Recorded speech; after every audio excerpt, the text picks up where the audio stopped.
और आज सफला एकादशी का व्रत है। सबने एकादशी व्रत रखना है आज। और आज के दिन एक हमारे महान वैष्णव आचार्य श्रीला दामोदर पंडित जी महाराज वो ये संसार छोड़कर गोलोक धाम को चले गए थे। तो सर्वप्रथम आप सबका स्वागत और धन्यवाद। आओ सर्वप्रथम हम प्रभुपाद जी की शिक्षामृत को पढ़ें, उसके बाद फिर एकादशी कथा, फिर आगे बढ़ते हैं। 30 तारीख को लॉस एंजलिस में ये शब्द प्रभुपाद ने कहे थे। प्रभुपाद क्या कह रहे हैं? बंगाली में एक कहावत है कि एक व्यक्ति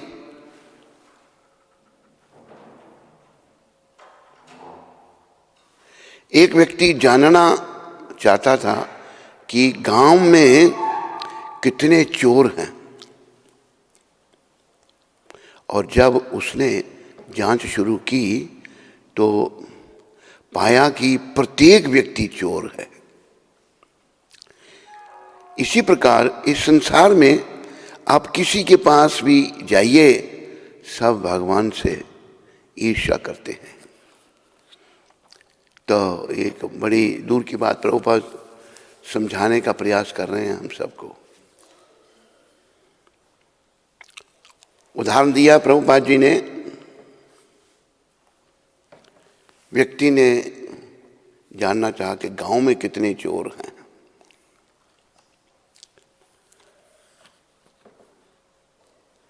तो जब उसने जांच शुरू की तो पाया कि प्रत्येक व्यक्ति चोर है। इसी प्रकार इस संसार में आप किसी के पास भी जाइए, सब भगवान से ईर्ष्या करते हैं। अब ये बात याद रखो, जो प्रभुपाद एक बड़ी दूर की बात समझा रहे हैं, प्रभुपाद एक बड़े उच्च कोटि के संत हैं, वो हमें ही समझा रहे हैं। आज बहुत कुछ है, दामोदर पंडित जी का तिरुभाव भी है, एकादशी व्रत भी है, लेकिन ये बात आज की बहुत विचारने की है। देखो जैसे हम लोग यहाँ संसार में हैं, क्यों हम संसार में आए, क्यों ये शरीर हमको धारण करना पड़ा? इसका कारण हमारे अपराध भगवान के चरणों में। क्या अपराध? चैतन्य चरितामृत में बताया है, कृष्ण भूलिया जीव भोग भंशा करे। जीव भगवान को भूल करके भोगों को भोगना चाहता है। ये हम सब का अपराध है। जितने भी हम हैं दुनिया में, या यहाँ या गुजरात में या दिल्ली में या पूरे भारत में या जम्मू कश्मीर में या उड़ीसा में या बिहार में, हम जितने भी हैं हम सब अपराधी हैं। अपराध यही कि भगवान से अलग होकर हम सुख भोगना चाहते थे, इसलिए भगवान से अलग हो गए। तो जैसे ही हम भगवान से अलग हो गए, बहुत सारे दोष हम में आ गए। एक शब्द कहे हैं, कृष्ण सूर्य सम माया है अंधकार। जहां कृष्णा तहां नहीं माया रे अधिकार।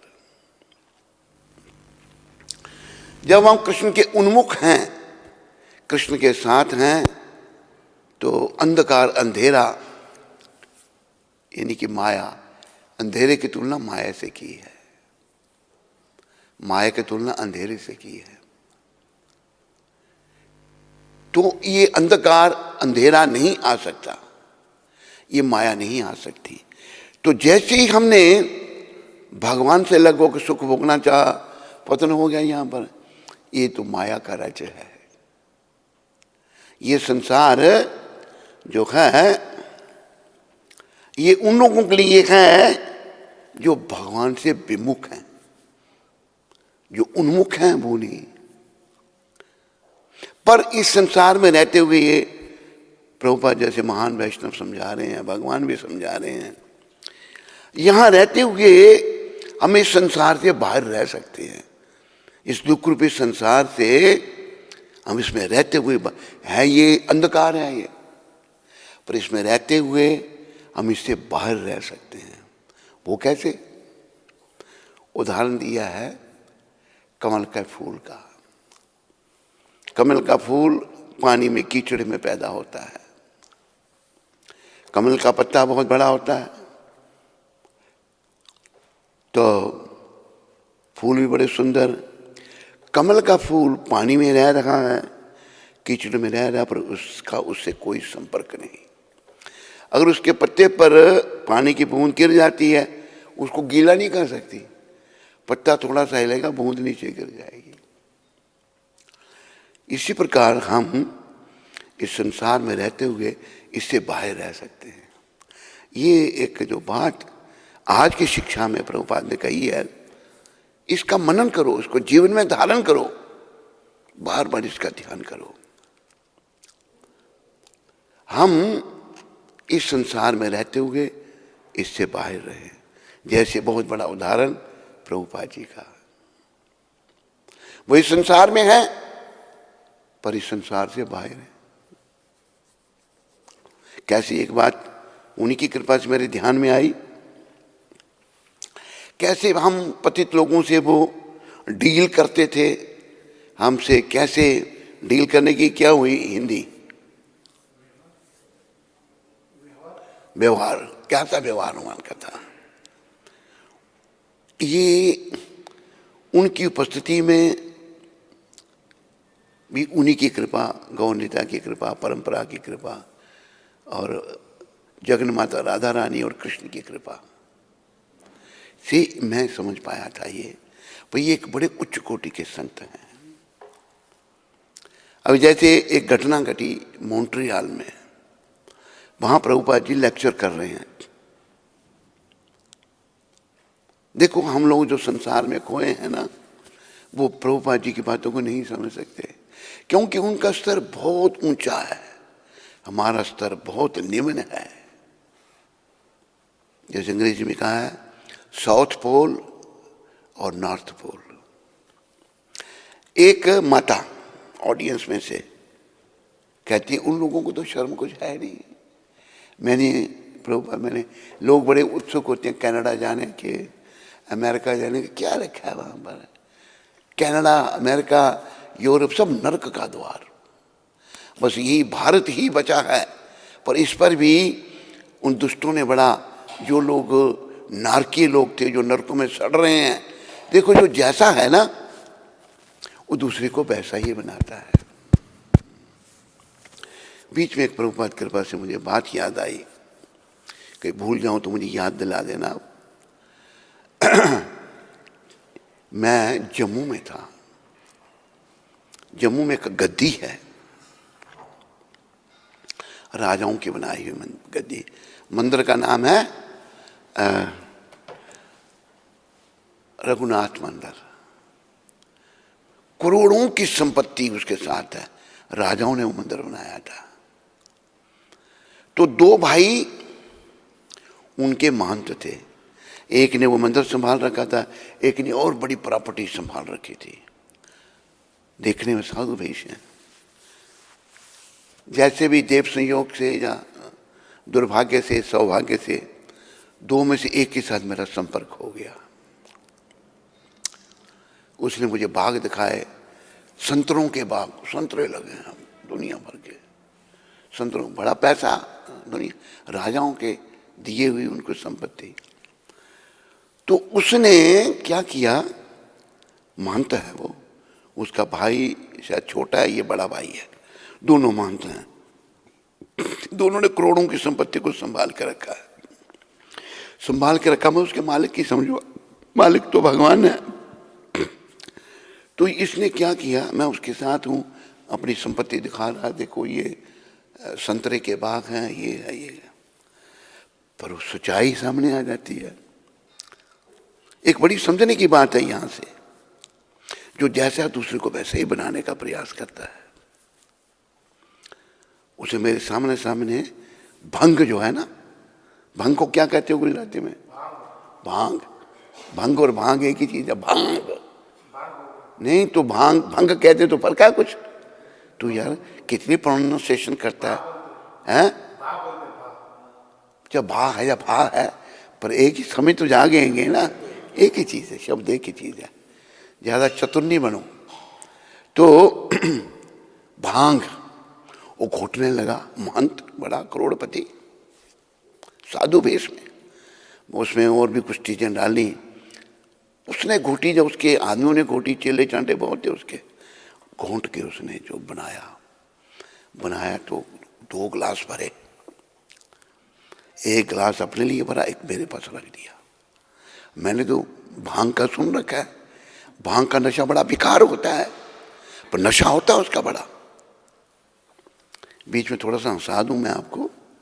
एक भंगड़ कहते हैं जो भांग पीते हैं, भांग का लोग नशा करते हैं। उन्होंने भांग पी रखी थी, भांग का नशा किया हुआ था। और नशे में वो जितने 5-7 थे, 4-5 जितने भी थे, वो कहते भाई क्या, लोकल भाषा में कहते क्या करना चाहिए हमको? कहते भाई कुछ काम करना चाहिए। काम तो कुछ करते नहीं हम, नशे में यहाँ सारे। ये कहते फिर क्या करना है? कहते हम गन्ने लगाएंगे, गन्ने की खेती करेंगे। नशे में है। दूसरे कहते हैं भाई गन्ने की खेती तो करोगे, और पड़ोसी जाके चूप जाएंगे उनको। चूपने को क्या कहते हैं?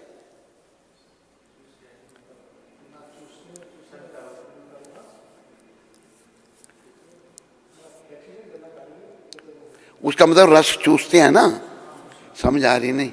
हाँ समझ बात है। ये बेचारा और ये मतलब निकालेगा उसका कुछ। वो चूस रहे, कहते हैं पड़ोसी आके चूप जाएंगे गन्नों को, रोको चूप जाएंगे। अच्छा, नशे में है सारे। ना खेत में ना खेत में गन्ने लगे, ना कोई पड़ोसी आया। अच्छा, फिर उठा, बाकी भी उठ के नशे में डंडे लो। कहते पड़ोसियों को पहले सारे पिटाई कर दिया उनकी। ये है नशा, मारे उनको। बोले क्या होगा भाई? कहते और चुपो। कहते और तुम चूसो हमारे गन्ने, तुम्हारी डंडे मार रहे हैं उनको। ये भंग का नशा। तो पागल हो जाते आदमी, ना गन्ने लगे, ना किसी ने चूसे, दिमाग खराब उनका। तो मुझे सुन रखा था, ये भी घटना मैंने सुन रखी थी। मुझे पिलाने लगा, उसका पता नहीं मुझे क्या अच्छा लगा, जब मुझे कुछ अपना वो उत्तराधिकारी बनाना चाहता था या क्या है। उसकी और हमारी जात एक ही थी, वो भी उपमन्यु गोत्र का था, वो जो महंत था।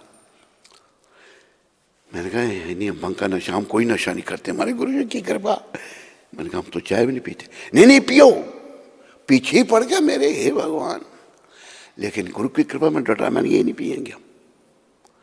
उसके बाद फिर मिला ही नहीं, हमको नाराज हो गया, भाई ये हमारे कंट्रोल में आने वाला है नहीं। उसने छोड़ दिया मेरे को। तो कहने का अभिप्राय मेरा क्या है, जो जैसा होता है वो दूसरे को वैसा बनाने का प्रयास करता है। तो प्राय हम लोग ठीक नहीं हैं, प्राय हम लोगों में दोष हैं, बुराइयां हैं। लेकिन जो बुरे लोग हैं वो प्रयास करेंगे हमें बुरा बनाने का। इस संसार को समझना ऐसे संतों की कृपा से ही समझ सकते हो। तो मैं बोला नहीं, प्रभुपाद की कृपा से मॉन्ट्रियल में प्रभुपाद लेक्चर कर रहे हैं। एक औरत खड़ी हो गई, वो कहती है अंग्रेजी में, I want to marry you. उसमें कोई प्रभाव होगा कि संतों के संग में, हमने प्रभुपाद के संग में ये देखा, बड़ी शांति मिलती थी उनके पास बैठकर। आपने तो किसी को नहीं मौका मिला देखने का, बड़ी शांति का अनुभव होता था। वो चिल्लाने लग पड़ी। प्रभुपाद ये नहीं कि क्यों सा गुस्सा करे, डंडा लेके मारे, भाई है ही ऐसी। कि नो आई एम सन्यासी, I can't marry, no I want to marry you, जबरदस्ती। वहां तो औरतें भी बेशर्म, मर्द भी बेशर्म, बुरी हालत उन लोगों की। तो ये जो संसार है हम सब दूषित हैं, लेकिन बड़ी कमी पता क्या है, हम अपने आप को दूषित नहीं मानते। ये ध्यान रखो, अपने आप को बड़ा अच्छा समझते हैं। अगर हम अच्छे होते ना तो धाम में होते। हम यहाँ हैं, हम दूषित हैं, हमें दोष है, हमें गुण नहीं है। लेकिन हम इस संसार में रहते हुए भी गुणों को अर्जित कर सकते हैं। ऐसे महात्माओं की शरण में आकर पूर्ण रूप से हमारा समर्पण होना चाहिए। अल्टीमेट समर्पण तो कृष्ण के चरणों में है। अल्टीमेट की क्या हुई गुजराती कौन जानता है? हैं? कोई बोला, दोबारा ही बोल दे भाई। अंतिम, ठीक बोला। अल्टीमेट मतलब हमने कृष्ण के चरणों में, जगन्नाथ जी के चरणों में समर्पण करना है। लेकिन उससे पहले से संतों के चरणों में समर्पण करना पड़ेगा। इनके चरणों में समर्पण नहीं तो कुछ नहीं हो सकता। हम कुछ समय बताएंगे, उल्टे सीधे काम करेंगे, मोह माया बढ़ाते रहेंगे और मर जाएंगे, नरकों में चले जाएंगे। पहले समर्पण संतों के चरणों में, वैष्णवों के चरणों में हमें करना पड़ेगा। और इस समय मैं आपको बताऊं कि मुझे कोई और संत दिखते नहीं होंगे, अब वो अपना ही कल्याण करने तक सीमित होंगे। ऐसी जगह होंगे, ऐसे हैं संत जिन्होंने अपना कल्याण किया, लेकिन असंख्य लोग पूरे संसार में हैं, उनका कल्याण कैसे होगा? जब तक कोई कल्याण करने वाला नहीं होगा तो कल्याण नहीं हो सकता है। समझ आ रही है आपको? नहीं? अरे मुंह से बोल दिया करो, सरल आते हो। आ रही है समझ? नहीं? सब बोलो।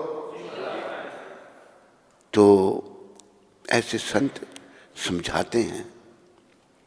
अभी देखो कि इस समय तो जैसे एक महात्मा में से वैष्णव हैं, वो अच्छे हैं, अच्छे प्रवक्ता हैं, लेकिन अभी मुझे पता लगी एक बात ये लगी कि वो बहुत बड़े प्रवक्ता हैं, बड़े अनुयायी उनके बन गए हैं। बात क्या पता लगी? 6 बजे उठते थे सुबह। ये तो बात ठीक नहीं है। 4 बजे के बाद उठना जो है ना अपराध है, ग्रंथ में पढ़ा हमने। अगर आदमी 4 बजे के बाद उठता है तो उसको प्रायश्चित करना पड़ता है। आम लोग तो सोते ही रहते हैं और बेचारे धीरे धीरे नीचे दसते जाते हैं, नरकों में जाते हैं। लेकिन जो प्रवक्ता है, संत हैं, उनको तो 4 बजे से पहले उठना ही चाहिए।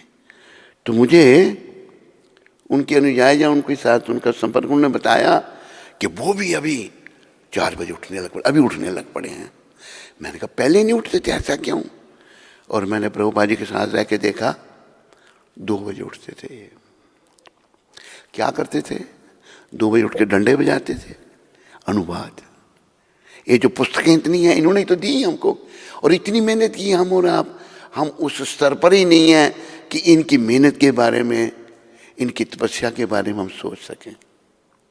हम नहीं सोच सकते, क्योंकि हमारे अभी देखो कि जैसे एक और प्रभुपाद ने उदाहरण दिया है हमें समझाने के लिए, फिर भी लोग नहीं समझते, इतने हम मूर्ख हो गए हैं।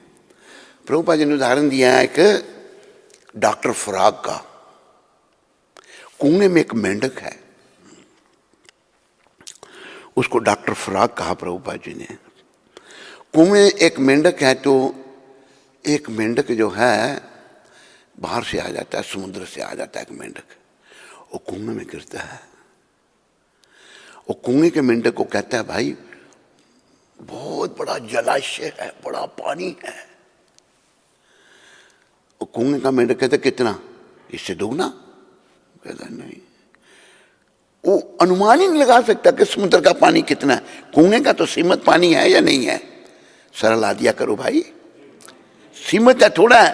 और समुद्र का, समुद्र ने तो मतलब को दरिया का ओछो, दरिया का मतलब होता है नदी, पर गुजराती में दरिया कहते हैं उसको। दरिया का पानी, उसकी कोई सीमा अंकित कर सकता है? कितना पानी है जल उसमें। पर समुद्र का मेंढक उसको बता रहा है, लेकिन वो अनुमान नहीं लगा सकता।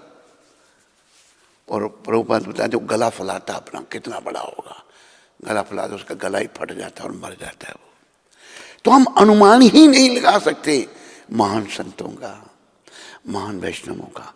और देखो ये मैं डंके की चोट पर आपको कहता हूं, डंके की चोट समझते हो नहीं, कि ऐसे संत नहीं मिलेंगे आपको। बस जैसे ये मूर्ति रूप में विराजमान है ना, थोड़े समय इन्होंने संसार के सामने अपने आप को प्रकट किया, 11 साल 1966 से लेकर 1970 तक लोगों के सामने प्रकट किया है इन्होंने। और फिर इनका प्रभाव देखो, सोचो जरा, आप विचार करो, सोचो इनका प्रभाव कितना था। अरे जो लोग इस सभ्यता को मानते ही नहीं थे, जो भारतीय संस्कृति को मानते ही नहीं थे, जो आलोचना करते थे, क्रिटिसाइज करते थे कि हिंदुस्तानी पत्थरों को पूजते हैं, हिंदुस्तानी जो है आइडल वर्शिप, आइडल मतलब एक ऐसे स्टैचू, उसकी पूजा करते हैं, ये वो क्रिटिसाइज करते थे हमें अमेरिकन लोग। इन्होंने उनको ही बदल दिया। हमारा दिमाग नहीं सोच सकता कितनी बड़ी बात है। ये है बड़ी बात या नहीं? आप तो बोलने के लिए भी तैयार नहीं हो तो क्या समझोगे आप? ये बहुत बड़ी बात है। इतनी बड़ी बात हम लोग अनुमान नहीं लगा सकते इसका, लेकिन इन्होंने असंभव को संभव करके दिखाया। और कोई कह के अभी जैसे हमको बताया, सूरत में कुछ लोग मिलने आए थे कि एक जैनी आश्रम है, बलसात में हम गए थे, जिसको हमने श्रद्धांजलि भी दी थी यहाँ पर। तो उधर बताया, उधर का वो भी व्यक्ति गए हैं, वो भी बड़े व्यक्ति, बहुत बड़े व्यक्ति। तो कहाँ उन्होंने जैनियों का आश्रम है, वहाँ पर स्कूल है, 100 एकड़ में बना रखा है, बलसात में स्कूल है, ये है वो है, दुनिया भर का बना रखा है उन्होंने। लेकिन सीमित है, जैन मत सीमित है अपने तक। प्रभुपाद जी ने सारी दुनिया में उन्होंने बड़ा आश्रम बनाया जैनियों ने, तो धन लगा होगा ना, और जैनियों के पास बड़ा धन होता है, अपने जैन धर्म के प्रचार के लिए वो देते भी हैं। बड़ा आश्रम खड़ा कर दिया है वहां पर। लेकिन प्रभुपाद जी ने बड़े बड़े आश्रम खड़े किए अमेरिका में बिना किसी पैसे के। उनमें से एक था, एक प्रभुपाद ने बहुत बड़ा आश्रम बना दिया। वो प्रभुपाद जब धाम में चले गए, वो कहते हैं मैंने बनाया, ये मर गया वो भी। इधर अज्ञानता है, ऐसे ही बन जाते हैं आश्रम। तूने अभी बनाया तो प्रभुपाद जी से पहले क्यों नहीं बनाया था तूने? ये सब संतों की, जो शुद्ध भक्त होते हैं प्रभुपाद जी जैसे, उनकी शक्ति कार्य करती है। निमित्त कोई आप बन जाता है। संतों की शक्ति के बिना कुछ नहीं हो सकता। आज भी ये जो आंदोलन चल रहा है ना, इन्हीं की शक्ति से चल रहा है। बड़े मिलते हैं संस्था में, अनेक लोग आ गए हैं। एक मिलता है वो बड़े पद पर कहता है मैंने ये किया। मैंने कैसा मूर्ख है ये, मैंने ये किया, मैंने वो किया, मैं ही करता रहता है वो। जबकि प्रभुपाद जी को एक ने कहा कि स्वामी जी आप कहते हैं कि चैतन्य महाप्रभु स्वयं कृष्ण थे, पर उन्होंने तो पूरी दुनिया में प्रचार नहीं किया, पूरी दुनिया में प्रचार आपने किया, तो वो कह क्या रहा कि आप भगवान से बड़े हो गए? प्रभुपाद जी ने क्या कहा, ये नहीं कि मैंने किया, कह सकते थे उसको, गए तो देखने में तो वही तो गए, समुद्री जहाज में गए वहीं तो, लेकिन उन्होंने क्या कहा? प्रभुपाद कहते हैं भाई असल में ये पूरी दुनिया में प्रचार जो है ना, ये चैतन्य महाप्रभु ने किया, लेकिन मुझे निमित्त बना दिया। क्यों? क्योंकि महाप्रभु मुझे क्रेडिट, श्रेय देना चाहते थे। हमें अहंकार आ जाता है, मैंने किया है, हम कुछ नहीं कर सकते। इसका भी उदाहरण प्रभुपाद जी ने दिया है। प्रभुपाद ने कहा है मैं अपने हाथ से ये कर सकता हूँ। प्रभुपाद के तेरे हाथ पैरालाइज हो जाए तो क्या करेगा तू? हिला भी नहीं सकता तू उसको, लगा तेरे शरीर के साथ है, तू हिला भी नहीं सकता उसको। ये बातें बड़ी दूर की हैं। जिन लोगों ने धाम में जाना है उनको ये बातें समझनी पड़ेंगी। अपने आप को मैं और मेरे से ऊपर उठाना पड़ेगा। वो केवल ऐसे वैष्णवों की कृपा से हो सकता है। और देखो एक दूसरे वैष्णव लिख रहे हैं, दोनों महान हैं। वो कह रहे हैं, वो अपने गुरु के लिए कह रहे हैं, वो भी उच्च कोटि के कह रहे हैं कि हरि स्थाने अपराधे तारे हरि नाम। अगर मेरे से कोई ठाकुर जी के चरणों में, जगन्नाथ जी के चरणों में अपराध हो जाता है, या बलदेव जी के चरणों में, या सुभद्रा माता के चरणों में, अपराधी तो हम हैं या नहीं है? बहुत बड़े अपराधी हैं हम। पर बड़ी बीमारी क्या, अपने अपराध को नहीं मानेंगे हम। ये क्या कहते हैं, हम भी हैं, उसको दरवाजों खिला रहा है।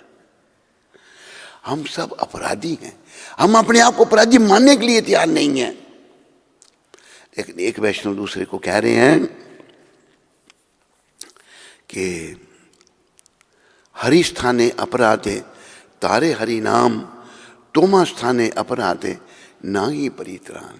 ये वैष्णव ठाकुर के अगर मेरे से प्रभु चरणों में अपराध हो जाएगा तो उनका नाम लेने से उसका मार्जन हो जाएगा, भगवान क्षमा कर देंगे।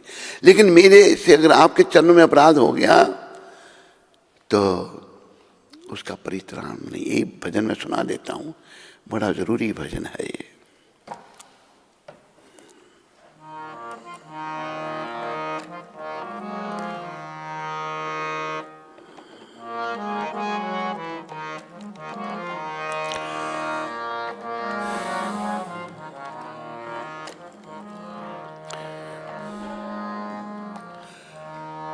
ओ हे वैष्णव ठाकुर, यही भजन है। क्या दूसरा है? कौन सा भजन है वो? हरि स्थान है, हाँ। ऐ वार करुणा करो वैष्णव गोसाई,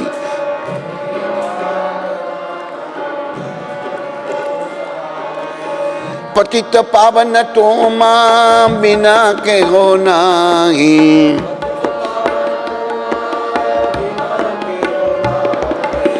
ऐ बार करुणा करो वैष्णव गोसाई,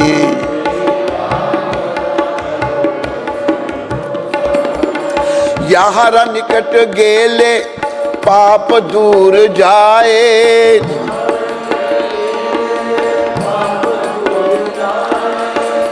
मन दयालु प्रभु केवा को था पाए।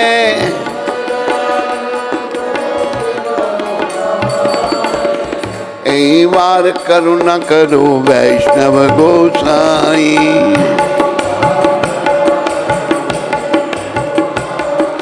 गंगा परश होइले पश्चात पावन,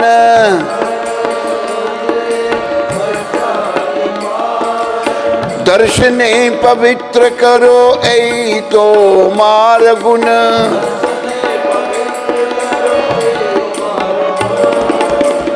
ऐ वार करुणा करो वैष्णव गोसाई,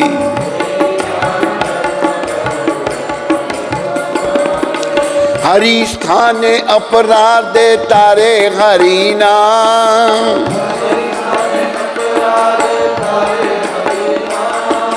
तोमा स्थाने अपराधे नाही परित्राण।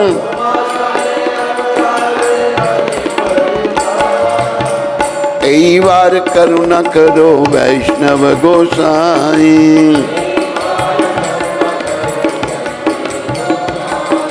तोमार हृदय सदा गोविंद विश्राम, गोविंद का है ने मोरा वैष्णव प्राण।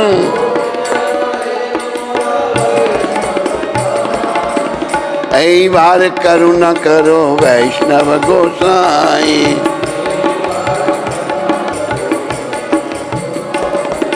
प्रति जन्म में करी आशा चरनेरा धूली,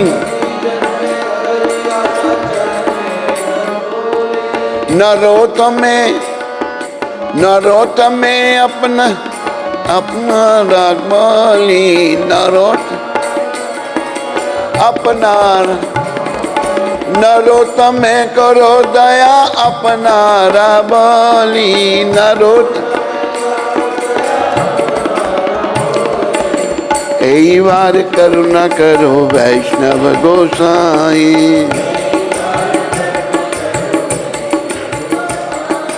वैष्णव गोसाई, वैष्णव गोसाई। जब हाथ लगाया इधर उधर थोड़ा देखना, उसको पन्ने को पलटना है। कैसा तेरा मोटा दिमाग लगा है, पन्ना अगला अगला आगे था, इधर इधर। तो बड़े विचारने की बात है इस भजन में। और देखो हम हिंदी भजन भी गाते हैं, लेकिन हिंदी भजन लगे देखने में तो अच्छे लगते हैं, लेकिन उनके लेखक पता नहीं शुद्ध भक्त है या नहीं है। लेकिन ये भजन जो बंगला भाषा में है, ये एक ऐसी महान आत्मा ने लिखा है जो शुद्ध भक्त हैं भगवान के, भगवान के शुद्ध भक्त हैं। शुद्ध का अर्थ है, अच्छा कौन थे वो? राजकुमार। राजा को किस चीज की कमी है, राजकुमार को किस चीज की कमी है? लेकिन उनको किसी चीज से, राजकुमार राजपाट से कुछ भी नहीं पड़ा हुआ। उनके जीवन में बस एक इच्छा थी, चैतन्य चरण, चैतन्य भक्ति। तो ये भजन गाने से हमने शुरू से बचपन से ही हिंदी भजन गाए, लेकिन ये भजन गाने से हमारी अंतरात्मा पवित्र हो गई। धीरे धीरे ये भी संतों की कृपा होगी, जहाँ कोई हमारी भी गलतियाँ हो सकती हैं, धीरे धीरे हम ऊपर उठेंगे। तो ये कहते हैं, यही बार करुणा कर वैष्णव गोसाई। ये वैष्णव गोसाई गोस्वामी मुझ पर कृपा करो। क्या? पतित पावन तुमा बिना कहे ना। आपके बिना, संतों के बिना कोई किसी को शुद्ध नहीं कर सकता। शुद्ध वही कर सकता जो स्वयं शुद्ध होगा। लेकिन आज हम ढोंग करते हैं शुद्ध करने का। शुद्ध नहीं है तो मैं दूसरे को कैसे शुद्ध करूंगा? इन पर आप विश्वास कर सकते हैं। इनका काम देखो भाई, मनुष्य जवनों को उन्होंने शुद्ध कर दिया। ये छोटी बात है? चुप सो रहे हैं सारे। ये छोटी बात है? बहुत बड़ी बात है मनुष्य जवनों को शुद्ध कर देना। लेकिन हमारे दिमाग जो हैं खो गए हैं दुनिया में, विषयों के सेवन करके, विषय विकारों में पड़े हो रहने के कारण दिमाग में, फिर भी हम अपने आप को बड़ा चतुर समझते हैं। चतुर हम नहीं हैं, मूर्ख हैं। क्या हैं? लेकिन समझने के लिए तैयार नहीं है। तो कहते हैं मुझे शुद्ध कर दो वैष्णव। तो जो कह रहे हैं वो उच्च कोटि के वैष्णव हैं, और जिनको कह रहे हैं वो भी उच्च कोटि के। मतलब ये कह लो भगवान से बातें करने वाले दोनों, ये अपने गुरु महाराज को कह रहे हैं, नरोत्तम ठाकुर जो हैं। फिर क्या उन्होंने शुद्ध शब्द, जहारा निकट गेले पाप दूर जाए, ए मन दयालु प्रभु केवा कोथा पाए। जिनके पास आने पर, संतों के पास जब तो आप बैठते हो ना, पता क्या होता है? पाप भाग जाते हैं। संतों के पास पाप टिक ही नहीं सकते। ये अनुभव है, विषय बड़ा लंबा हो जाता है। मैं जब शुरू में 74 में बम्बई में गया, ये भी कृष्ण की कृपा थी, बड़े मुश्किल से दिल्ली से वृंदावन पहुँचे, वृंदावन से फिर कोई पैसे पूछे कुछ भी नहीं थे, लेकिन इन्होंने सारा प्रबंध कर दिया। बम्बई पहुँचे, मैं संस्था शुरू हुई थी 1966 से, 74, 66, 67, 68, 69, 70, 71, 72, 73, 74, 8-9 साल पहले की संस्था शुरू हुई है। तो इनसे भेंट दर्शन दे रही हैं शाम को बैठ करके। तो इच्छा अंदर से प्रेरणा भी, परमात्मा बैठे हैं, याद रखो सबके अंदर भगवान बैठे हैं, वो हमारा मार्गदर्शन करते हैं। हम समझते नहीं, कई बार अज्ञानता है ना हमारी मूर्खता के कारण हम नहीं समझते कि भाई इनको मैं, जैसे अभी हम सूरत, वहाँ गर्मी थी, वहाँ तो पंखा लगा के सोते थे, एसी लगाना पड़ता था। तो मेरी इच्छा हुई, ऐसे ही वहाँ भी गर्मी थी, बम्बई में शायद यही टाइम था, तो मैंने मोर पंख लिया, नहीं मोर का पंखा लिया मैंने, तो पंखा करने लगा गुरु महाराज को। अंदर से इच्छा हुई, और जब मैं पंखा कर रहा हूं उनको, मुझे इतना अच्छा लगा, कभी जीवन में ऐसा अनुभव हुआ ही नहीं। तो क्या था ये भाई, एक ऐसी महान आत्मा को मैं पंखा कर रहा हूं जो भगवान के साथ मिली हुई है, जिनके जैसे आगे कहेंगे वो, तोमारा हृदय सदा गोविंद विश्राम। सच्चे संत क्यों इतने महान होते हैं? कृष्ण उनके हृदय में निवास करते हैं, कृष्ण उनके हृदय में वास करते हैं। तोमारा हृदय सदा गोविंद विश्राम। और गोविंद क्या कहते हैं? गोविंद कहे ने मोरा वैष्णव प्राण। गोविंद कहते हैं वैष्णव मेरे प्राण हैं।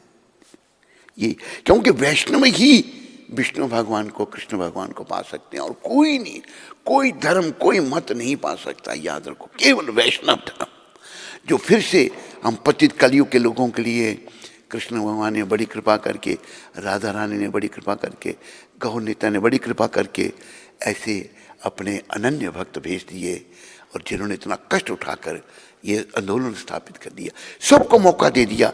सच्चे संत कोई भेदभाव नहीं करते, ना जाति भेद, ना रंग भेद, ना लिंग भेद। जात पात पूछे नहीं कोई, हरि को भजे सो हरि का होए। जो भगवान का भजन करता है सच्चे मायने से, उनका ही हो जाता है। कहते हैं कि जिनके पास जाने से पाप दूर चले जाते हैं, ऐसा दयालु कहां मिलेंगे हमें? ऐसे परम दयालु कोई कहां प्राप्त कर सकेगा? जिनके निकट जाने मात्र से पाप दूर चले जाते हैं। याद रखो। अच्छा क्या, अभी क्यों हमें अच्छा नहीं लगता? पाप हमारे सरों पर है। पाप कहां से आए? बार बार बताना पड़ता था कि याद रखें, मेरा मन स्त्री चिंतन में लगा हुआ है, विषयों के चिंतन में मेरा मन है, यहीं से पाप शुरू होते हैं। पाप मेरे सर पर हैं, पाप मुझे ठीक तरह से सोचने नहीं देते। तो ऐसे जब संत कभी मिल जाते हैं, हमें तो भाई मिल गए, अभी आप सबको भी मिल सकते हैं। जो इन्होंने बताया आप उसको अपनाओ, आपको मिल सकते हैं। ये हजारों सालों के बाद भी मिल सकते हैं। ये कृष्ण करोड़ों साल पहले भी थे, अभी भी हैं, करोड़ों साल बाद में रहेंगे। ऐसे ही उनके शुद्ध भक्त होते हैं। तो जिनके पास जाने मात्र से पाप भाग जाते हैं, मैंने अनुभव आपको बता दिया। कोई समझ नहीं आए तो पूछ भी सकते हैं। तो नरोत्तम महाराज कह रहे हैं, ए मन दयालु प्रभु को था केला पाए, केवा को था पाए। वो ऐसा दयालु कहाँ मिलेगा जिनके पास जाने मात्र से पाप दूर हो जाते हैं? वो अपने गुरु को कह रहे हैं, ये प्रभुपाद जी ऐसे ही हैं। तो देखो इन्होंने क्यों कहा अपने गुरु को? इनके गुरु थे लोचनदास ठाकुर जी महाराज। लोचनदास ठाकुर इनके गुरु थे। इन्होंने जब वृंदावन में, दोनों वृंदावन में हैं, और 500 साल की बात है ये भी, उससे थोड़ा सा कम हो सकता है, ज़्यादा भी हो सकता है। इनको लोचनदास जी के दर्शन हुए। जब दर्शन हुए तो लोचनदास जो हैं उनको ये प्रणाम करते हैं। नरोत्तम ठाकुर एक राजकुमार राजा के बेटे, कहते मैं आपका शिष्य बनना चाहता हूं। देखो एक महान आत्मा ने दूसरी महान आत्मा को तुरंत पहचान लिया। कहा कि मैंने ये प्रण किया है, मैं शिष्य नहीं बनाऊंगा जीवन में। लोचनदास महाराज कहते हैं, इन्होंने कहा कि मैं गुरु बनाऊंगा तो आपको ही बनाऊंगा और नहीं किसी को बनाऊंगा मैं। बात वहीं खत्म हो गई। फिर क्या हुआ? इन्होंने दिन में सर्वे किया। सर्वे सब समझते हैं नहीं? सर्वे अंग्रेजी का शब्द है सर्वे। अरे बोलो कोई भाई, अरे बोल दिया करो। मौन व्रत क्यों धारण करते हो? जो समझ आए तो बोलो। भाई गुरु महाराज टॉयलेट के लिए कहाँ जाते हैं? सुबह सुबह संत महात्मा तो सुबह ही उठते हैं। वो 2:30 प्रभुपाद तो 2 बजे उठते थे, अंधेरा होता है। सब सर्वे किया उन्होंने। सर्वे किया और वहाँ जाकर जहाँ टॉयलेट की थी उसको सफा कर दिया। एक राजकुमार ने विनम्रता देखो कितनी, टट्टी को साफ कर दिया, गुरु की टॉयलेट को साफ किया और वहाँ पर पानी रख दिया, मट्टी रख दी हाथ धोने के लिए।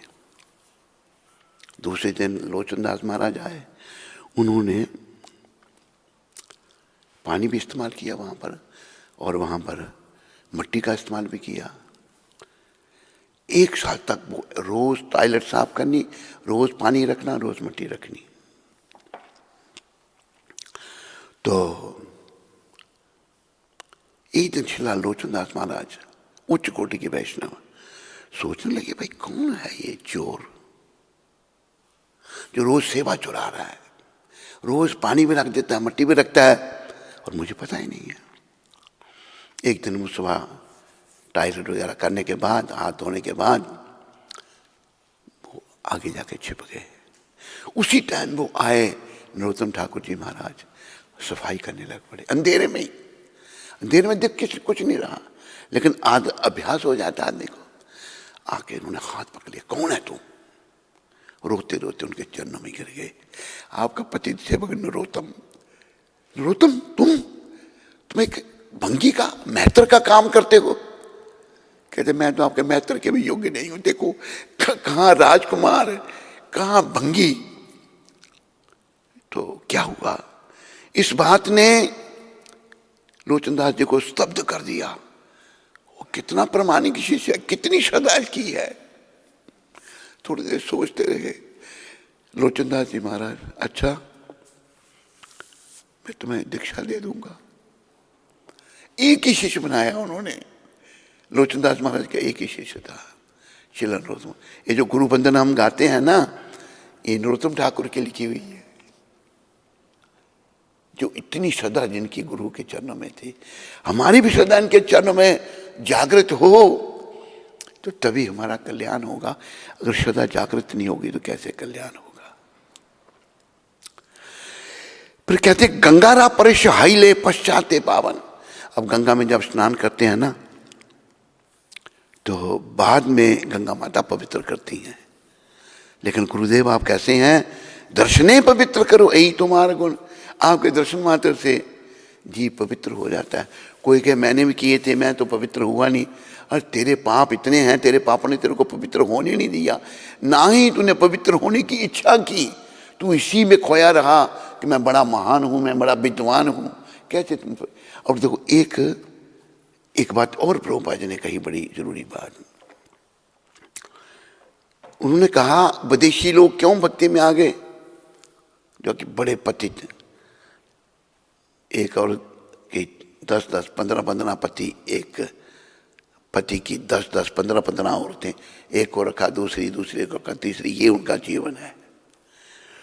प्रभुपाद ने उनके बारे में ये कहा कि ये बिल्कुल कृष्ण के बारे में जानता नहीं थे, बहुत दूर थे कृष्ण से, लेकिन इनकी कृपा से उन्होंने कृष्ण की ओर मुंह कर दिया। ते दूर, मुंह कृष्ण की ओर कर दिया, और कृष्ण बहुत दूर है। क्योंकि हिंदुस्तानी लोग जो हैं वो कृष्ण के बहुत निकट हैं। उनको ना कृष्ण का नाम पता था, ना भगवान के लीलाओं का पता था, क्या क्या भगवान ने किया, कहाँ प्रकट हुए, क्या क्या लीलाएं, कुछ नहीं पता था उनको। हमें सब पता है, लेकिन हम कृष्ण के बहुत निकट हैं। गुरु महाराज कहते हैं लेकिन हिंदुस्तानियों ने मुंह उल्टी तरफ कर लिया, भगवान से दूर जा रहे हैं वो। ऐसा ही वातावरण पैदा कर दिया है पॉलिटिशियनों ने, हमको कृष्ण से दूर ले जाने का। ये अंतर है। बात समझ आई? तो ये कह रहे हैं कि आप दर्शन से लोगों को पवित्र कर देते हो, ये आपका गुण है। फिर उन्होंने कहा हरि स्थाने अपराधे तारे हरि नाम, तुम स्थाने अपराधे ना ही परित्राण। ये सब सत्य बातें हैं, ये मैं समझा भी चुका हूं आपको। फिर सारा भजन सुना दिया, आगे बढ़ता हूं। तुम्हारा हृदय सदा गोविंद विश्राम। प्रभुपाद जी जैसे संत, क्या उनका गुण है, सदा गोविंद उनके हृदय में है। देखो एक घटना भी घटी थी अभी, पता नहीं आपको बतानी चाहिए या नहीं, क्योंकि आप सब लोग नए हैं, आप नहीं समझ पाएंगे इसको, छोड़ दो उस बात को। वो कहते हैं कि आपके हृदय में गोविंद रहते हैं, और गोविंद कहे ने मोर वैष्णव पुराण। गोविंद कहते हैं कि वैष्णव मेरे प्राण है। इसमें मिस्टेक है, गुजरात इसमें बंगाली में मिस्टेक है। गोविंद कहे न मम वैष्णव प्राण। ओरिजिनल बुक देखना, देख निकाल अभी देख, वो जो है ना, वो तुम्हारे पास छोटी बुक है। तो भक्तों का क्या गुण है, क्या महानता है कि भगवान उनके हृदय में भगवान निवास करते हैं। इसलिए उनसे अच्छी वाइब्रेशन समझते हैं ना, सारे अच्छे परमाणु आते हैं मन को उनसे। लेकिन जो भक्त नहीं होंगे उनके पास जाकर ऐसा कहेगा क्या कहाँ मैं आ गया, चलो उठो यहां से।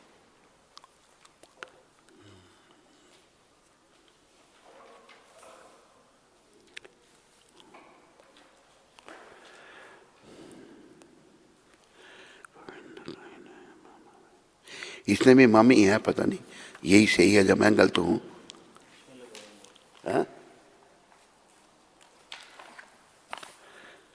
तुम्हारा हृदय सदा गोविंद वैष्णव।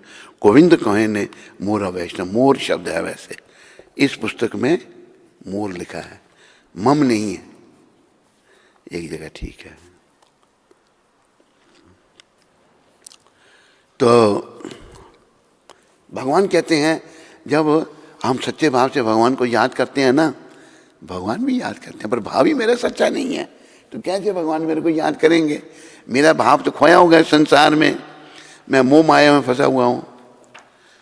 फिर आखिर में क्या कहा उन्होंने, प्रति जन्म में करी आशा चरणे न धूली। ये नहीं कि गुरुदेव इसी जन्म में मुझे धाम में ले जाना, नहीं, कितने भी मेरे जन्म हों ये भी भावना रखनी है हमने अपने अंदर। हर जन्म में बस आपके चरणों की धूली मुझे मिले। एक राजकुमार अपने गुरु महाराज को कह रहे हैं, नरोत्तम ठाकुर, शिला लोचन दास ठाकुर महाराज अपने गुरु को कह रहे हैं, नरोत्तम कर दया अपना रबली। नरोत्तम आपको कह रहे हैं गुरुदेव मुझे अब ये कहो कि आप मेरे शिष्य हो। देखो कितना भाव है। अतः मैं जन्म जन्मांतर में आपकी चरण धूली की कामना करता हूं, कृपया नरोत्तम दास को अपना समझकर कृपा कीजिए। देखो वैष्णव जब अपना लेते हैं ना, वही जीवन की सफलता है। अगर वैष्णव नहीं अपनाते जीवन विफल है।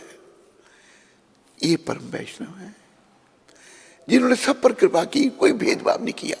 आगे वो बेचारा अपने दुष्कर्मों के कारण इनकी कृपा नहीं ले सका तो दोष इनका नहीं, दोष उनका है, उनकी कृपा नहीं ले सके। तो ये आप सब लोग कृपा करके समझने का प्रयास करो कि ये दुनिया सब ऐसे अपराधी लोगों की है। जैसे ये प्रभुपाद ने उदाहरण दिया है चोर का, चोर कितने हैं इस गांव में, तो पता लगा कि सभी चोर हैं, हम सभी अपराधी हैं। तो हम लोगों ने ये समझना है और अपराधों से ऊपर उठने का प्रयास करना है। और अपराधों से भक्ति मार्ग को गंभीरता से लेने से ही हम उठ पाएंगे, ऐसे नहीं भाई, ऐसे नहीं उठ पाएंगे। और देखो एक बात ये भी कही है प्रभुपाद जी ने, आज भीड़ भाड़ के पीछे लोग बहुत जाते हैं। एक और देखो एक घटना, शायद भी परमात्मा की इच्छा से ही, मैं दिल्ली में था, एक बंगाली भक्त मृदंग बजाता था मेरे लिए, अच्छी बहुत अच्छी मृदंग बजाता था। तो मेरे पर उसकी सदा भी थी और आता भी था, उस उम्र में आया वो, लेकिन उस बेचारे का शरीर भी छूट गया। तो दिल्ली में था तो मेरे साथ मृदंग प्रोग्राम करता तो मृदंग हो जाता था। तो कहता महाराज एक माता जी से आपको मिलाना है। मैं चलो भाई, माता जी के पास गए तो वो माता जी जो हैं, ये भी देव संयोग समझो, वो निरंकारी बनी हुई है। निरंकारी करते हैं कि भगवान का कोई आकार नहीं है। देखो इससे कोई बड़ा पाप नहीं ये कहना कि परम सत्य निराकार हैं, उनका कोई आकार, वो निराकार भी हैं और साकार भी हैं। ये कहना कि उनका कोई आकार नहीं, इससे कोई बड़ा पाप ही नहीं। याद रखो, हम जैसे अनगिनत लोग भगवान ने बना दिए, लेकिन खुद वो ऐसे हवार है, कोई आकार नहीं रखा। ये कोई मानने वाली बात है? बोलो। अगर भगवान सर्वशक्तिमान हैं, उनका आकार भी है, पर उनका आकार मेरे और आपकी तरह नहीं है। उनका आकार ब्रह्मा जी ने बताया है, सत चित आनंद विग्रह। ईश्वर परम कृष्ण सच्चित आनंद विग्रह अनाधिर आधिर गोविंद सर्व कारण कारणम। सब कारणों के कारण जो हैं श्री कृष्ण। ये ब्रह्मा, देखो हम और आप क्या पहचानेंगे भगवान को? ब्रह्मा जी नहीं पहचान सके। ये प्रसंग आप सब जानते हैं। ब्रह्मा जी ने परीक्षा ली, सारे भगवान के बछड़े उनके सखा चुरा लिए, लेकिन ब्रह्मा जी को फिर बड़ा क्या कहते हैं, बुरा लगा कि मैंने क्या किया। ब्रह्मा जी फिर प्रकट हुए, रोए। ये प्रसंग आप सबको पता है ना? रोए, उन्होंने फिर भगवान की स्तुति की, जिसका नाम पड़ा ब्रह्म संहिता। वो भी महाप्रभु ने लाके दक्षिण भारत से हम सबको दी। भगवान की कृपा से ब्रह्म संहिता मिली। उसमें ब्रह्मा जी कह रहे हैं, ईश्वर परम कृष्ण सच्चित अनंत विग्रह अनाधिर आधिर गोविंद सर्व कारण कारणम। हे कृष्ण, आप परम नियंता हैं, ईश्वर हैं। मैं सोचता था मैं नियंता हूं, ब्रह्मा जी कह रहे हैं लेकिन मैं नियंता नहीं हूं। आप सुप्रीम कंट्रोलर हैं, परम नियंता हैं, और आपकी कोई शुरुआत नहीं, हम सब की शुरुआत है। अनादिर आदिर गोविंद सर्व कारण कारणम। सब कारणों के कारण कृष्ण है। हमारे पिता, उनके पिता, उनके पिता, आप जाते जाओ, हमारे ओरिजिनल पिता श्री कृष्ण है। सबके पिता कृष्ण, इस बात को याद रखो। तो उन्हीं से मिलने के लिए शरीर मिला हमको, लेकिन हम खोए हुए हैं। हम कलयुगवासी हैं, पापी जीव हैं, लेकिन मौका है 10,000 साल और तक हमको अपना जीवन सफल करने का। जीवन की सफलता कैसे होगी? भक्त बन के, अपनी भावना का परिवर्तन करके। तो वो मैं बात सुना रहा था, जिसके पास मुझे वो ले गया बंगाली मृदंग बजाने वाला। तो वो स्त्री कहती है, मैंने कहा निरंकारी, मैंने समझाया उसको प्रभुपाद कृपा से, तो थोड़ी उसकी समझ भी आई। समझाओ तो समझ आती है, इनकी कृपा से समझाया। हम तो कुछ जानते नहीं, जो उनसे सीखा वो बताने का प्रयास करते हैं।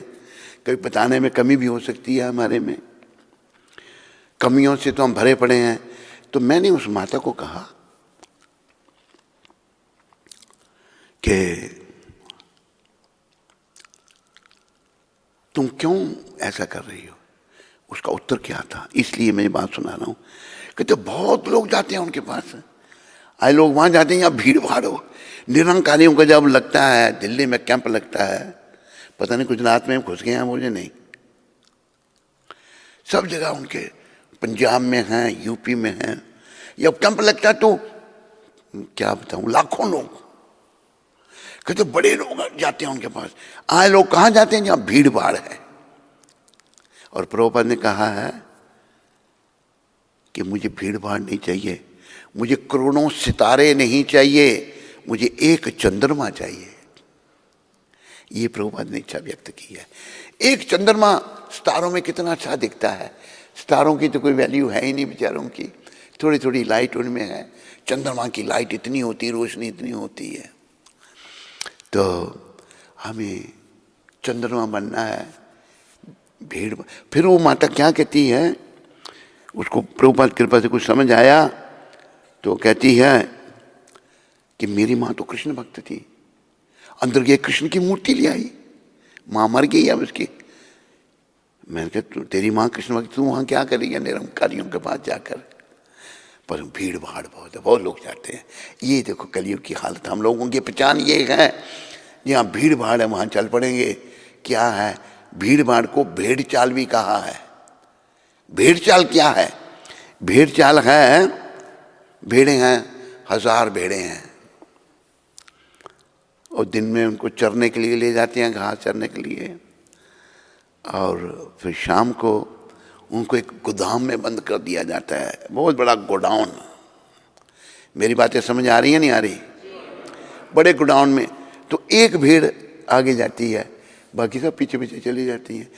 उन पशुओं को ये पता नहीं कल उसी में से निकाल कर हम सबके गले काट दिए जाएंगे, कल मार दिया जाएगा वो। ये है भेड़ चाल।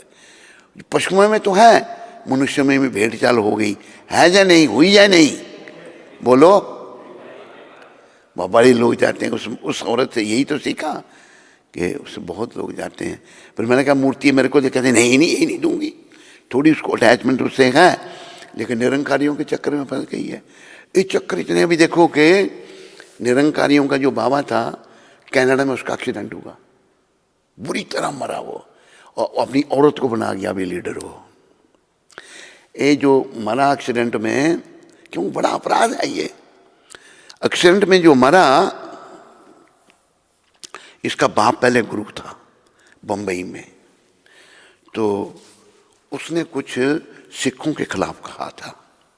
सिख देखो कैसी कौम है, एक देखा जाए तो बड़े वो अच्छी बात है उनमें। एक सरदार जो है, वो निरंकारी भी सरदार ही था, वो उधर लकड़ी का कुछ काम करना था। उसने क्या किया, लकड़ी का काम कर रहा था उधर, वहाँ उनका बड़ा बाबा भी रहता था। उसने लकड़ी के अंदर बंदूक रखी, बंदूक समझते नहीं, गन रखी। जैसे सरदार उधम सिंह ने किताब के अंदर पिस्टल रखी थी और जाके जनरल डायर को मारा था इंग्लैंड में, जाके उसको मार दिया निरंकारी बाबा को। अभी जो मर ही रहा था, उसने बोला आप किस पहले बात कौन है हमारा? भोला, अपने लड़के का नाम लिया। भोला भी एक्सीडेंट में मर गया कनाडा में बुरी तरह। अब वो मरने के बाद औरत को बना गया। अभी ये हालत है, बड़ी बुरी हालत हो गई है लोगों की, और लोग सब नरकों में जाने की तैयारी कर रहे हैं। एकमात्र आशा ये संत हैं भाई। इंटरनेट में सुनने वाले समझो, आप सब समझो, समझाओ तो हम सब का कल्याण होगा। नहीं तो भाई मृत्यु तो आनी है एक दिन। अगर कृष्ण भावना से भावित नहीं हुए तो अच्छा नहीं होगा। सबको समझ आई? प्रश्न तो नहीं आया कोई अभी इतनी जल्दी?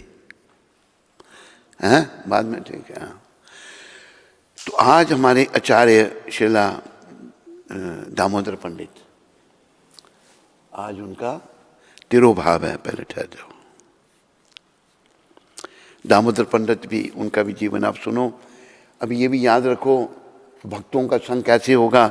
अभी हम दामोदर पंडित की जब बात करेंगे तो हम उनका संग कर रहे हैं।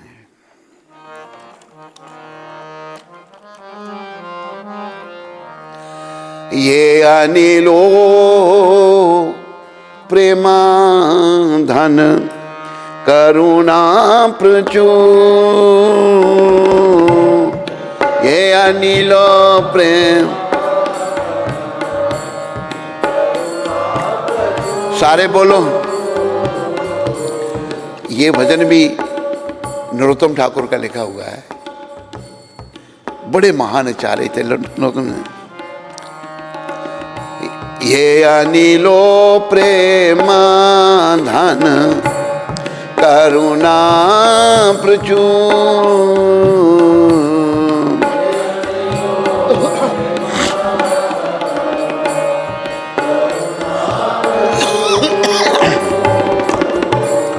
हे न प्रभु को था गेला आचार्य ठाकुर,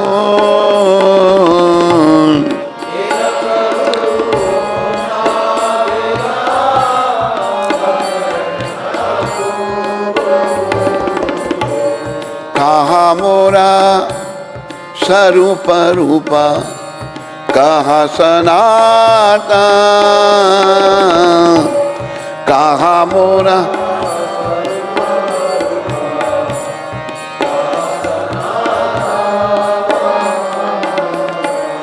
कहा मोरा स्वरूप रूपा, कहा सनातन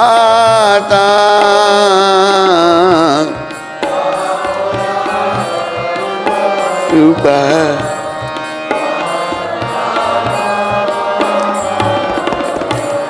कहा दास रघुनाथ पतिता पावन,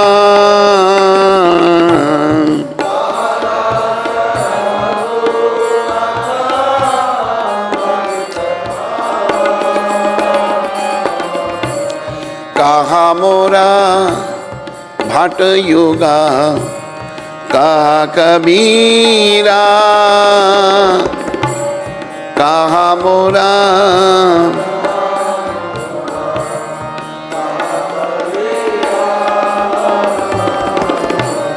एका काले कोठा गेला गौरानाथ राम।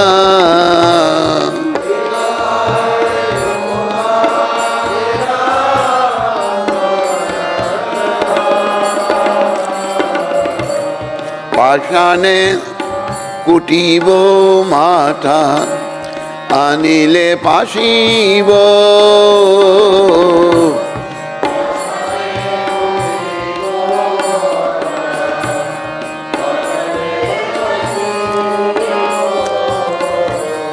गौरंगा गुनेरा निधि, कोथा गेले पाबो।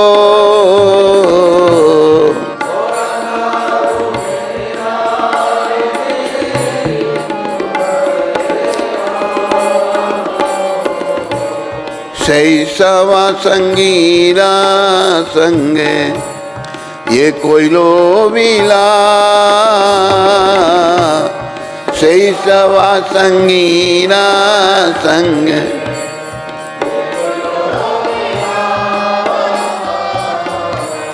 सही संग न पाया कांदे नरोत्तम दास। सही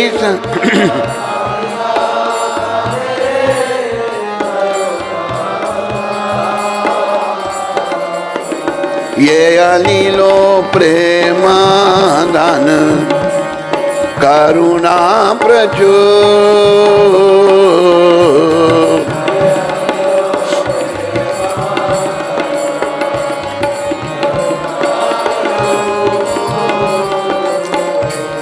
हे न प्रभु कोठा गेला आचार्य ठाकुर।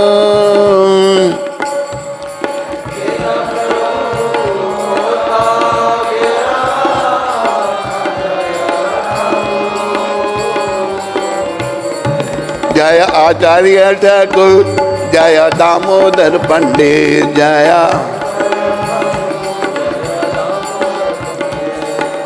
आचार्य ठाकुर, जय दामोदर पंडित,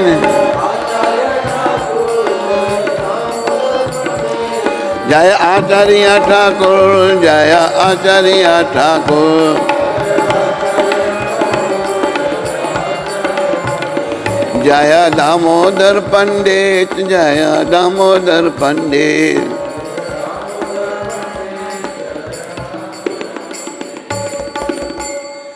प्रभुपाद कृपा से एक बात मैं आपको और बताता हूँ। बात ये है, अभी जैसे भौतिक जगत में मुझे अगर प्यास लगी तो पानी पानी क्या कि मेरी प्यास बुझेगी, पर आध्यात्मिक जगत में ऐसा नहीं है। आध्यात्मिक जगत में मुझे प्यास लगी, पानी का सेवन किया तो पानी मिल गया, मेरे को प्राप्त हो गया। ये भी बड़ी समझने की बात है। अब जैसे दामोदर पंडित जी का हम नाम ले रहे हैं ना, ये एक उच्च कोटि के वैष्णव हैं, हम इनका संग कर रहे हैं। तो आज कुछ और वैष्णवों का भी संग इस भजन में है। जब कोई वैष्णव चला जाता है, फिर और लंबा विषय हो जाएगा, वैष्णवों के जाने का दुख नहीं मनाया जाता। अंग्रेजी में कहा है सेलिब्रेशन इन सेपरेशन, जुदाई में उत्सव मनाया जाता है। क्यों? वैष्णव तो धाम में गए, उसमें क्या दुख की बात क्या है। जब यहाँ रहे, प्रचार किया, लोगों को भक्ति में लगाया, जब चले गए तो धाम में चले गए, वहाँ जा कर के भगवान की सेवा की।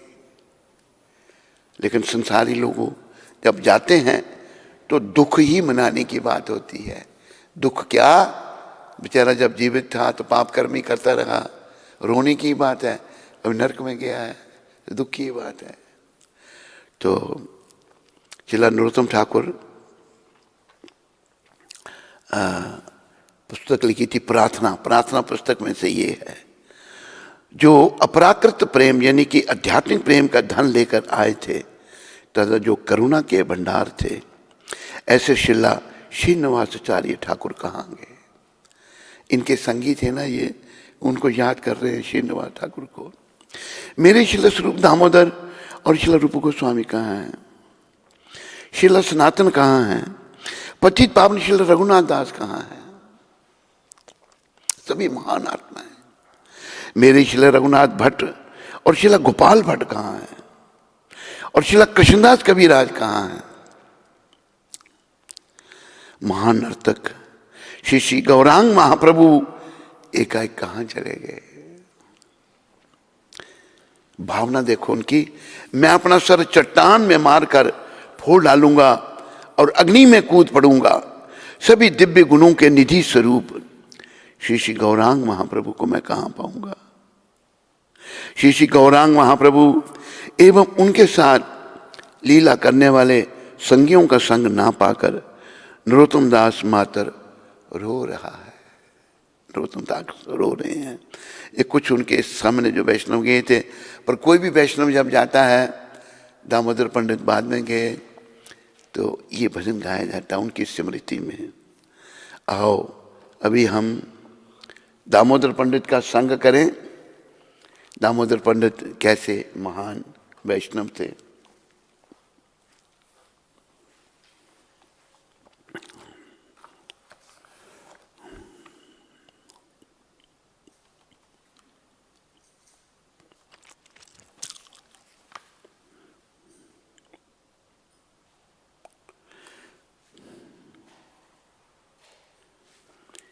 किसने निकाला ये?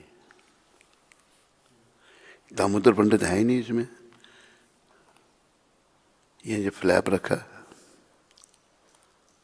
देखो इधर आओ। हरे कृष्णा हरे तपन मिश्र नर हरि, ये देवानंद है। दामोदर नहीं, देवानंद है। हरे राम हरे कृष्णा। माताओं आप भी बोलो, हरे कृष्णा हरे कृष्णा।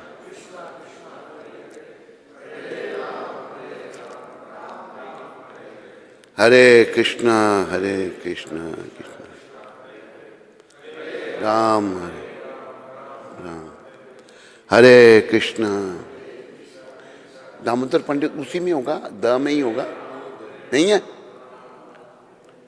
हरे कृष्णा मैंने पढ़ा पहले भी, दामोदर पंडित। राम नहीं है? देवानंद दिखाओ मेरे को। इसमें द कहाँ से शुरू हुआ है? उसके तपन, हाँ ठीक है। देवानंद, मेरी अनक दो उधर से। हाँ दामोदर पंडित, इधर देवानंद है। कहाँ ये देखो लिखा है? हाँ मेरे पढ़ने में ही गलती है। दामोदर पंडित नहीं, देवानंद। गलती मेरे पढ़ने में देवानंद पंडित हैं, दामोदर पंडित नहीं।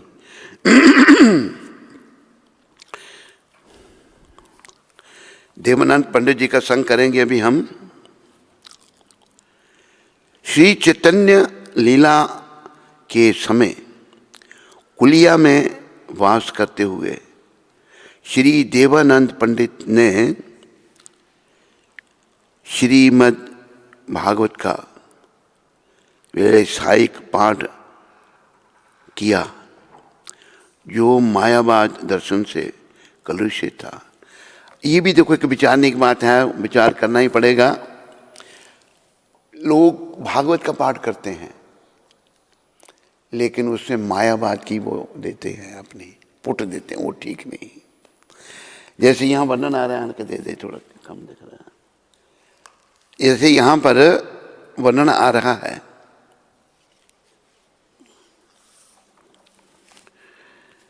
जो देवानंद पंडित थे श्रीमद् भागवत का यानी कि प्रोफेशनल व्यावसायिक पाठ किया जो मायावाद दर्शन से कलुषित था। एक दिन श्रीवास पंडित ने उनकी भागवत कथा का श्रवण किया। श्रीवास पंडित पंचतत्व में जो नारद जी के अवतार हैं, उन्होंने देवानंद पंडित जी की कथा सुनी तो वो तो बड़े महान, बड़ी उच्च कोटि की आत्मा थे। नारद जी महाराज हैं वो, वे क्रंदन करने लगे, रोने लगे, भावुक हो गए शिला श्रीवास ठाकुर, तथा धरती पर गिर पड़े, रोते रोते गिर पड़े। इस प्रकार के प्रदर्शन से क्षुब्ध होकर देवानंद के मूर्ख शिष्यों ने श्रीवास को उस सभा से बाहर निकाल दिया।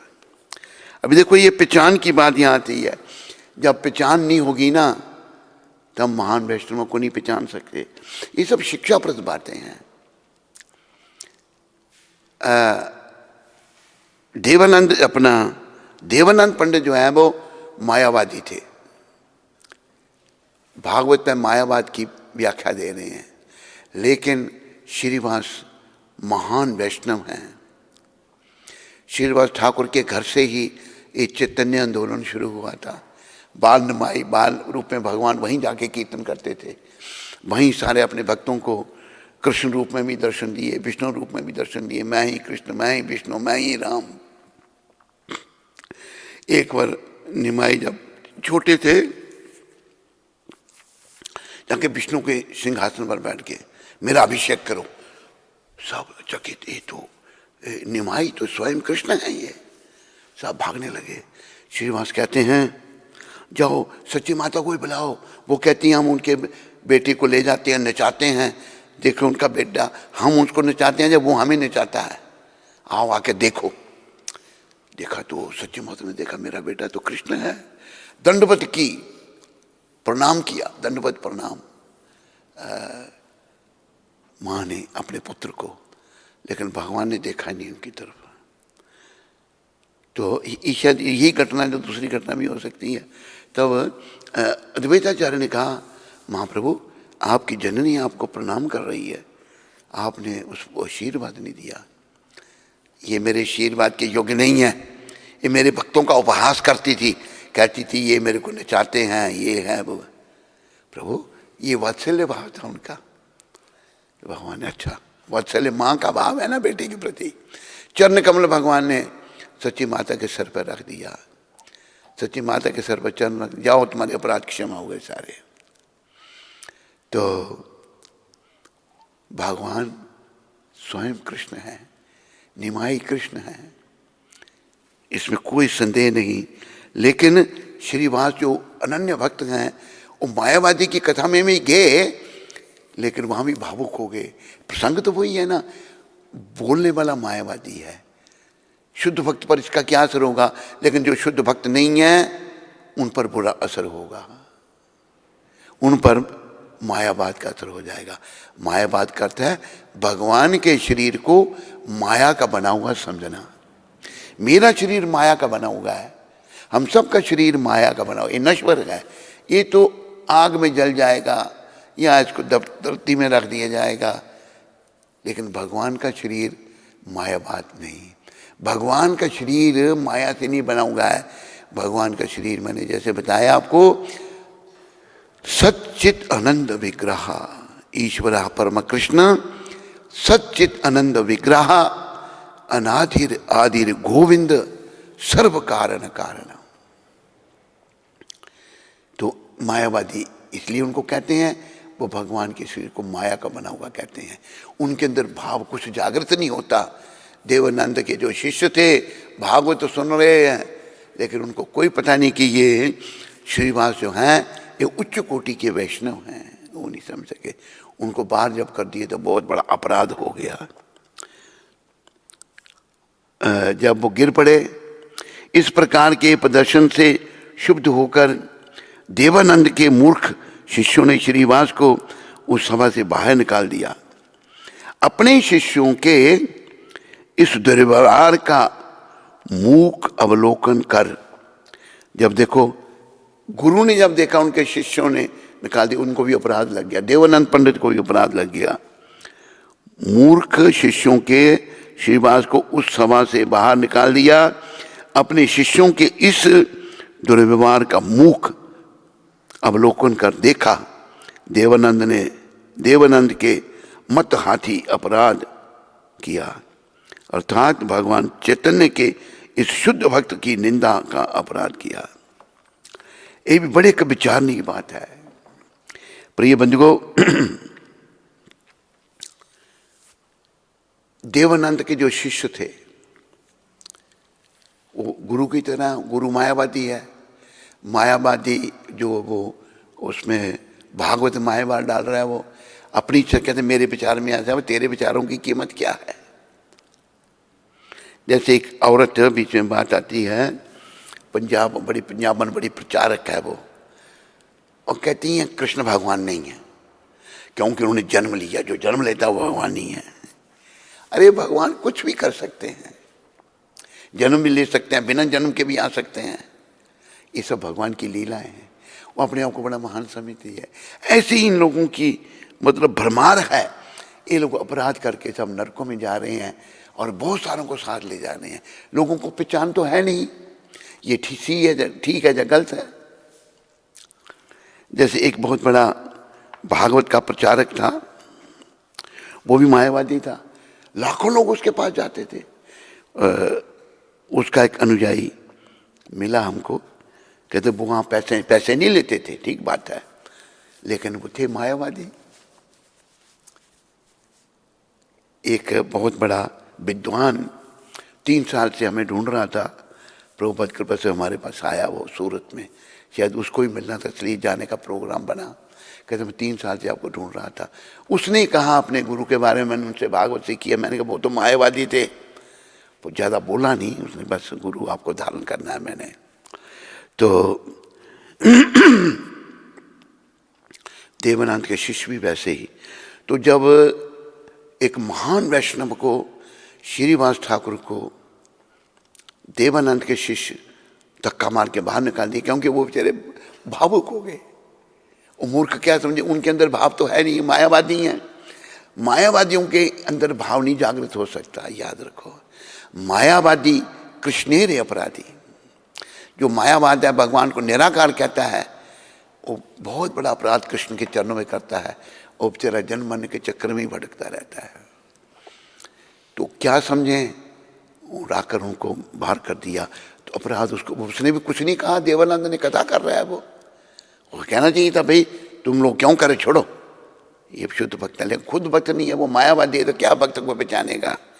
आगे क्या हुआ, कालांतर में श्री गौर राय के एक अंतरंग भक्त बकरेश्वर पंडित की कृपा द्वारा देवानंद श्री कृष्ण चैतन्य की दिव्यता को समझे और उनके शरणापन्न हो गए। देखो ये जो मायावादी हैं ये भी समझ सकते हैं। देखो प्रभु, ये विदेशी क्या थे, निर्विशेष शून्यवादी। निर्विशेष, भगवान को नहीं मानने वाले, शून्यवादी के भगवान का कोई रूप नहीं है। पाश्चात्य देशतार ने, अभी हमने जोड़ा है भाई, समस्त देशतार ने, भारत भी इसी तरीके से ही इनका भी, भारतीयों का भी सुधार होगा।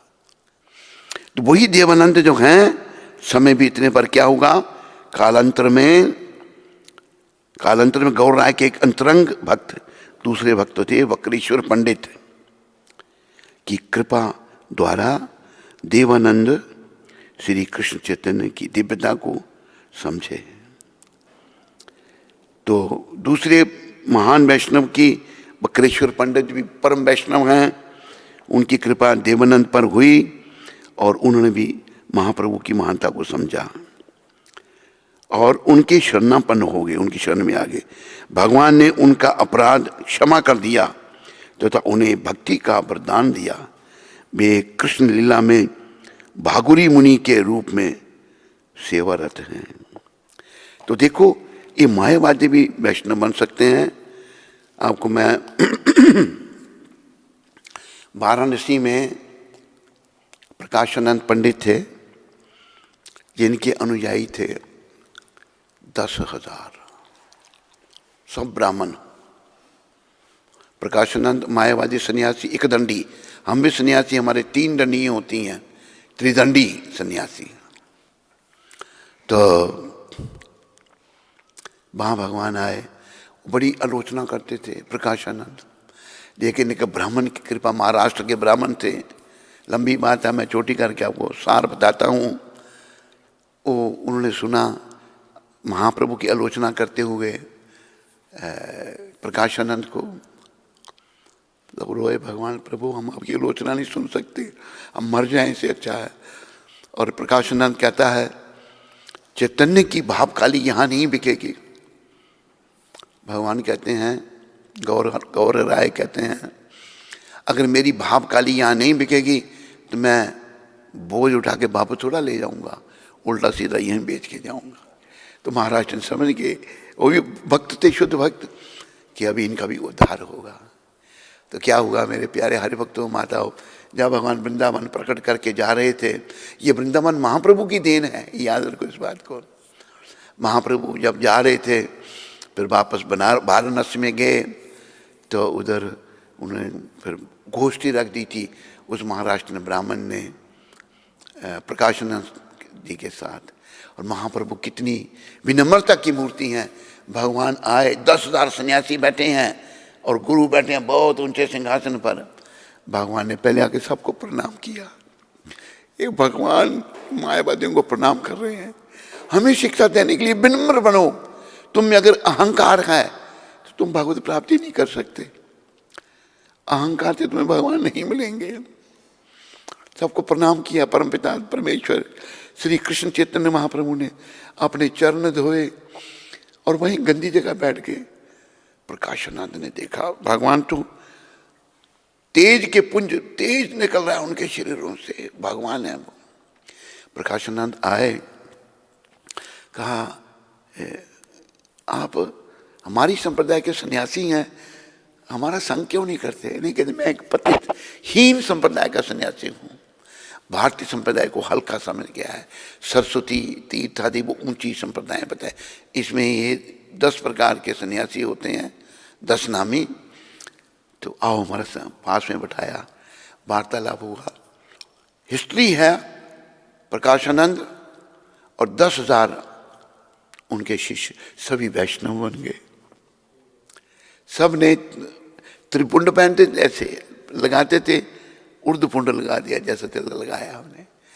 तो वैष्णव धर्म का प्रचार यही अनादि पुरातन है, इसी से हमारा कल्याण होगा। बोलो श्री कृष्ण चैतन्य महाप्रभु की, बोलो नित्यानंद अद्वैताचार्य गदाधर शिव ठाकुर की। तो आज सफला एकादशी है, पौष मास कृष्ण पक्ष।